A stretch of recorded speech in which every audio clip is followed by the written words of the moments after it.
В эфире информационный выпуск Амши-Экшара. Здравствуйте. 6 марта исполняется 90 лет со дня рождения великого писателя и мыслителя Фазиля Искандера. В связи с этим в Кабинете министров прошло первое заседание Госкомиссии по увековечению памяти Фазиля Искандера, созданное на основании распоряжения президента Республики Абхазия 26 декабря 2018 года. Были обсуждены подходы к формированию программы мероприятий, посвященных творчеству писателя. Премьер-министр Валерий Бганба, открывая встречу, отметил, что организация мероприятий, приуроченных к такой знаменательной дате, как день рождения Фазиля Искандера, должна основываться на заблаговременно составленном подробном плане. Члены комиссии обсудили подходы к формированию программы мероприятий, предложили проведение декады, посвященной юбилею писателя, в которую войдут выставки, литературные праздники, предметные недели в образовательных учреждениях, а также на телеканалах республики, посвященные освещению и осмыслению творчества Фазиля Искандера. Подробные предложения членами комиссии будут представлены в срок до 31 января.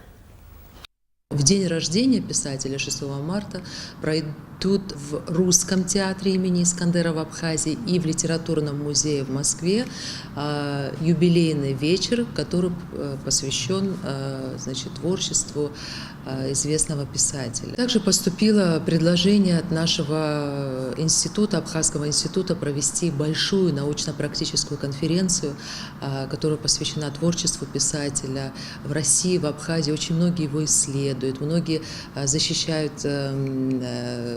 диссертации на тему творчества Искандера. В этом году юбилейная дата еще у Международного фестиваля культуры имени Искандера, который проходит ежегодно 5 лет. В этом году этому фестивалю. Он откроется большой выставкой ретроспектива Искандера. Будут представлены фотографии известные, редкие фотографии, с которыми ранее не был знаком зритель, какие-то интересные материалы. Это большая интересная выставка, над которой мы уже начинаем работать, и мы ею откроем фестиваль. И планируем мы в рамках этого фестиваля премьеру третьей части трилогии фильма Ибрагима Чкадова, которая также посвящена творчеству писателя. И мы очень надеемся, что реализуется еще один интересный проект. Известный осетинский режиссер Аслан Галазов, он ставил себе задачу снять художественный фильм, полнометражный фильм «Детство Чика». И в этом году он выиграл грант Министерства культуры России. Он будет снимать фильм. Конечно, часть съемок пройдет в Абхазии. Это уже для нас очень интересное событие к юбилею. Уже больше месяца в аппарате Кабинета министров Республики Абхазия проходит первый этап инвентаризации и оцифровки актов правительства, а также распоряжений премьер-министра Республики Абхазия. В электронный формат предстоит перевести из бумажного варианта более 10 тысяч постановлений, которые затем будут размещены на сайте правительства. О том, как идет работа, в репортаже Саида Джарсали. В этой комнате хранятся акты правительства республики и распоряжения премьер-министра с 1992 года по сегодняшний день. Поставщик услуг по переводу нормативно-правовых актов, а также созданию базы данных был отобран на основании конкурса, в котором учитывалась оптимальная цена и качество работы. Им оказалось общество с ограниченной ответственностью «Информбюро». Его специалисты приступили к работе в декабре прошлого года и оцифровывают до 800 листов в день. На данный момент мы заняты сканированием документов для программы ГИОТ. Расшифровывается как графическое изображение образов документов, которые будут находиться в программе, чтобы сотрудники могли, и желающие, заходя на сайт Кабинета министров, найти документы, которые им надо, именно в цифровом формате. Сканируем многостраничные документы в формате PDF, одностраничные в формате TIFF. Для работы с базой будет создан специальный веб-интерфейс, в котором будут реализованы необходимые средства поиска документа не только по порядковому номеру и названию, а также по содержанию акта. Кроме этого, помимо постановительной части документа, приложением к каждому акту будут идти первичные материалы. Был заключен договор между нами И в декабре, со второй половины декабря начался процесс инвентаризации и оптимизации. Работа ведется в штатном режиме. Я могу сказать, что на следующей неделе мы завершаем первый этап инвентаризации. Вся оцифрованная архивная часть будет сдана в госархив, а все остальное будет храниться в электронном варианте. Результатом проделанной работы станет банк данных графических образов нормативных правовых актов. Технология представляет собой средство обеспечения широкого доступа к текстам документов, подлежащих опубликованию в специальном разделе на официальном сайте Кабинета министров. Основная задача заключается в том, чтобы не только перевести уже принятые акты в электронный вид и, соответственно, цифровать их, но и пополнять и включать в эту базу принимаемые акты на постоянно действующей основе. В данном случае для нас на сегодняшний день этот процесс в таком системном варианте является новым. Это один из небольших шагов, который сегодня принимается, который, наверное, при более скрупулезном подходе может привести к тому, что мы сможем через какой-то период времени уже говорить о предоставлении государственных услуг. По данным инвентаризации, предстоит создать электронную версию свыше 10 тысяч принятых постановлений и распоряжений правительства. Проект планируется завершить до 30 апреля текущего года. Сейджер Саля, Степан Мартиросян, Абхазское телевидение. Министр внутренних дел Гарри Аршба провел выездные проверки режимных объектов на предмет соблюдения внутреннего распорядка и функционирования изоляторов временного содержания и следственного изолятора МВД в поселке Дранда, материально-технического обеспечения, исполнения регламентирующих инструкций личным составом в спецучреждении. В ходе проверки выявлен ряд нарушений, в частности, несоблюдение пропускного режима и внутреннего распорядка СИЗО МВД. Приказом министра внутренних дел Гарри Аршба от занимаемой должности отстранен начальник СИЗО и начальник отделения режима и охраны следственного изолятора. Как отметил министр, сотрудники спецучреждения должны исполнять свои служебные обязанности в полной мере и объеме. Никакие нарушения в данной системе недопустимы. В целях обеспечения законного порядка и исполнения установленного внутреннего режима следственного изолятора МВД Гарри Аршба распорядился откомандировать ряд ответственных сотрудников из числа личного состава подразделений Центрального аппарата Министерства, городских управлений, районных отделов внутренних дел для несения службы на данном режимном объекте. Заканчивается процесс обмена общегражданских паспортов граждан Республики Абхазия на новые документы. Паспорт образца 2016 года. В целом по республике на 18 января обработано порядка 120 тысяч пакетов документов. В паспортные столы поступили и готовые к выдаче 8500 бланков новых общегражданских паспортов.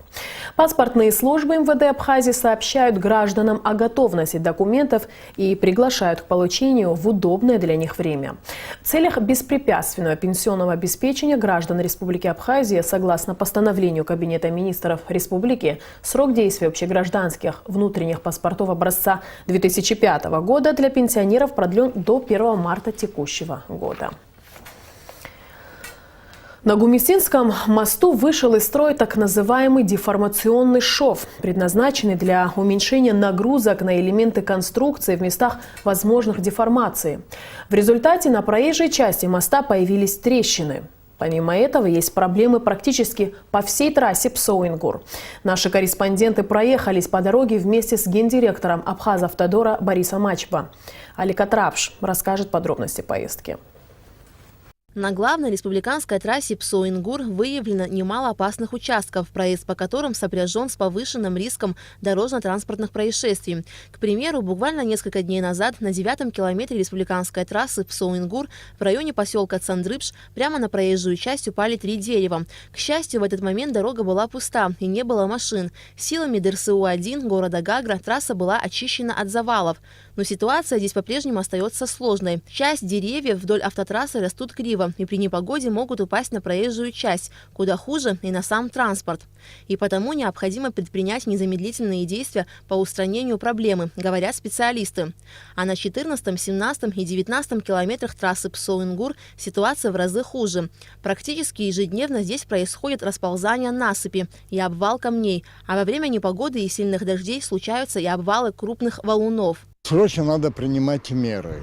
Здесь, во-первых, частное настроение уже под угрозой и может привести к летальным исходам. Мы везде это на всех уровнях проговаривали, писали письма, поэтому я думаю, что в этом году, в 2019-м, эти вопросы найдут своего разрешения. Ситуация с автодорожными туннелями на объездной дороге Гагры тоже сложная. Оба туннеля нуждаются в косметическом ремонте. Кроме того, освещение внутри них тусклое. Поэтому специалисты устанавливают дополнительные осветительные приборы. На сегодняшний день установлено 103 новых прожектора. Около 200 еще надо установить. Помимо освещения в туннелях необходимо устранить протечки, которые образовались из-за осадков. Ввиду ливневых дождей существует много протечек, которые невозможно устранить. Это должны делать специалисты, которые могут эту работу выполнить. Мы своими силами не в состоянии это сделать. Свод, он не держит воду, естественно, потому что там время прошло, большое время. Никто в свое время, в течение многих лет, не занимался. А мы эксплуатируем туннель уже 6-й год. Автодорожные мосты нашей республики, как и туннели, находятся в неудовлетворительном состоянии и нуждаются в ремонте. К примеру, на Гуместинском мосту вышел из строя крайний деформационный шов, предназначенный для уменьшения нагрузок на элементы конструкции в местах возможных деформаций. В результате на проезжей части моста появились трещины. Поломка серьезная, поэтому мы сейчас в устной форме обговорили с берегозащитой, руководством. Будем ремонтировать. Готовим сейчас документацию. И потом, по согласованию с госавтоинспекцией, 2 дня будем давать объявление. И в ночное время нужно будет нам приступать к ремонту. Деформационный шов вышел из строя и на Бзыбском мосту, а также на мосту в Гагре по объездной дороге. Они также нуждаются в незамедлительном ремонте. Помимо республиканской трассы, немало дорожных проблем в городах и селах нашей республики. Так, в селе Абгархук река Апста смыла часть дорожного полотна. Силами местной администрации и Гудаутского района русло реки поменяли, но ситуация по-прежнему критическая. По просьбе главы района мы буквально проводим сейчас топографические съемки, геологию изучим, подготовим документацию и будем как-то совместно решать вопрос финансирования, и нужно дорогу срочно ремонтировать. Сотрудники Абхазавтодора делают все, что в их силах для приведения в надлежащий вид поврежденных участков трассы Псоу-Ингур. Однако очевидно, что с таким объемом работ своими силами компания не сможет справиться. Аля Катрапш, Степан Мартиросян, Абхазское телевидение. Сотрудники отдела по обезвреживанию взрывоопасных веществ МЧС Абхазии изъяли противопехотную мину ПМН времен Отечественной войны 1992-1993 годов в селе Безымяновка Гулрыбского района. Один из местных жителей обнаружил ее в заброшенном сарае и обратился к спасателям. Первый мобильный оператор связи Абхазии «Аквафон» завершил акцию по розыгрышу мобильного телефона iPhone XS Black, которая началась 27 декабря. Определился победитель конкурса, которому в центральном офисе «Аквафон» торжественно вручили приз. Добрый день, мы вас поздравляем. Вот уже который год компания «Аквафон» радует своих абонентов различными акциями, интересными конкурсами, а также розыгрышами призов. И в этом году первый мобильный оператор связи не изменил себе. С 27 декабря по 15 января компания «Аквафон» разыгрывался мобильный телефон iPhone XS Black. Принять участие в конкурсе могли все абоненты «Аквафон». Компания «Аквафон» вот 3-й год подряд проводит новогодние акции с розыгрышем нового айфона.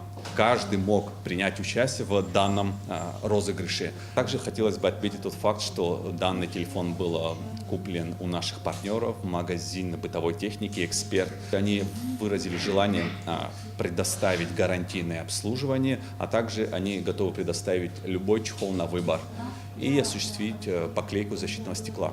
Все, что нужно было для участия в розыгрыше, пополнить счет на сумму не менее 500 рублей в одном из центральных офисов «Аквафон». После пополнения баланса абонент автоматически становился участником конкурса. Победитель конкурса был определен при помощи генератора случайных чисел. На этот раз счастливой обладательницей смартфона стала пенсионерка из Скворчала Наталья Рябцева. Она поблагодарила организаторов конкурса и поздравила всех с наступающим праздником Крещения Господня. Имела счастье, в моей жизни такое чудо произошло. Я выиграла этот нежданно-негаданный iPhone. Но обычно чудо происходит так спонтанно, когда абсолютно его не ожидаешь, и вдруг оно случается. На то оно и чудо. Алгоритм этого явления вообще просчитать нельзя. Почему оно к одним приходит, а к другим нет. Но самое главное, что это явление существует, и оно привносит в нашу жизнь большую радость и даже детский какой-то восторг. Хочу поблагодарить доброго волшебника в лице Аквафона, который предоставил мне такой телефон. Также победительница конкурса получила в подарок календарь, автор которого абхазский художник Батал Джопо. По словам работников Аквафон, первый мобильный оператор страны и дальше планирует проводить подобные конкурсы и розыгрыши. Мы призываем и в дальнейшем принимать активное участие в подобных акциях, так как возможности, шансы выиграть наши призы у всех одинаковые. Стоит отметить, что в этом году в розыгрыше приняли участие более 6 тысяч человек. Гугут Савардания, Алексей Вострюков, Абхазское телевидение. Православные церкви в пятницу празднуют день навечерия Крещения Господня или Крещенский сочельник. В Сухумском кафедральном соборе, как и во всех православных храмах страны, проводят всенощное бдение, а в субботу православные христиане отметят святое Богоявление – крещение Господа Бога и Спаса нашего Иисуса Христа. Утром начнется исповедь часы, божественная литургия, после которой будет совершен чин великого освящения воды.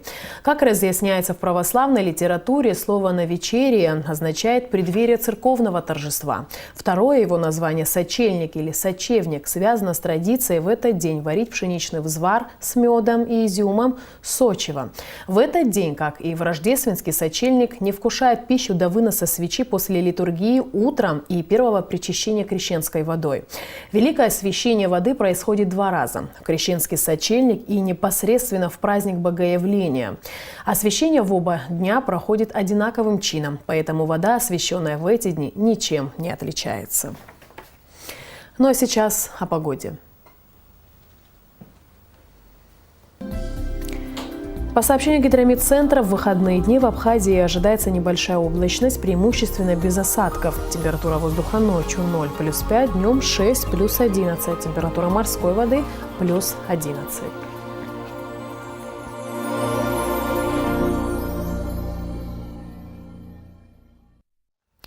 На этом наш выпуск завершен. Всего доброго и до встречи в эфире.